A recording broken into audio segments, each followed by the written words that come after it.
my hand, precious Lord,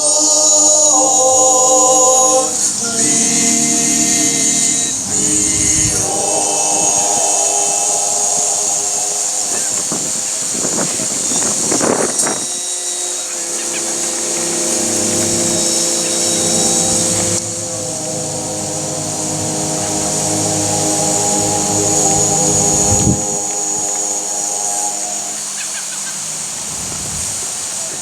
Ladies and gentlemen, Representative Lee Schoenbeck. Lee.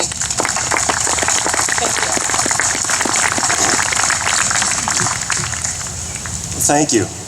This is a beautiful piece of ground you have put together to honor our veterans. I want to talk to you about Memorial Day as a challenge to the living.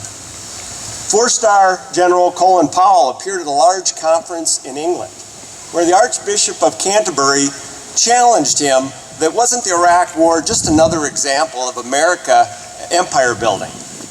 General Powell's comments were poignant. He said, over the years, the United States has sent many of its fine young men and women into great peril to fight for freedom beyond our borders. The only amount of land we've ever asked for in return is enough to bury those that did not return. And the room was silent. Memorial Day is a time to recognize the heroic deeds of the men and women in uniform who have served America.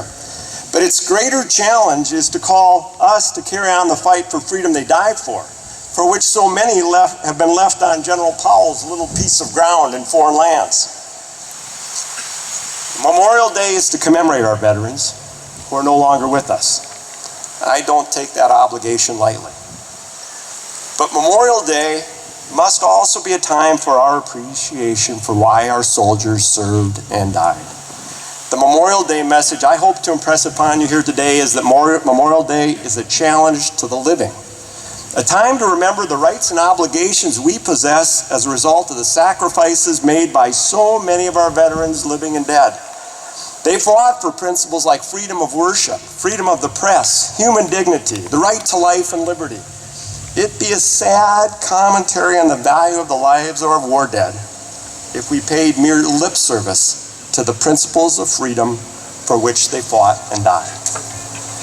There are forces today that push back hard against freedom. Freedom of speech is tolerated in the public square only if it's politically correct to some cultural authoritarian eyes. Freedom of religion is pushed to the back recesses of society and silenced.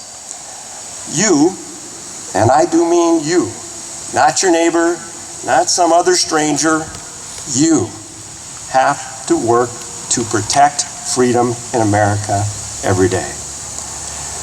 I'm reading a powerful book. It's entitled The Naked Public Square, and it makes the point that you allow your values and voices to be removed from the public square, then you are surrendering that ground to other values and other voices.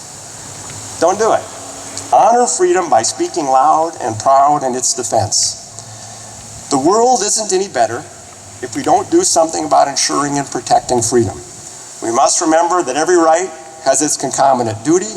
We must remember that if you want freedom, you have to give citizenship.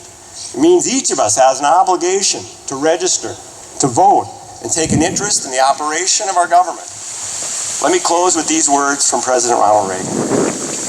God had a divine purpose and placed in this land between two great oceans to be found by those who had a special love of freedom and courage.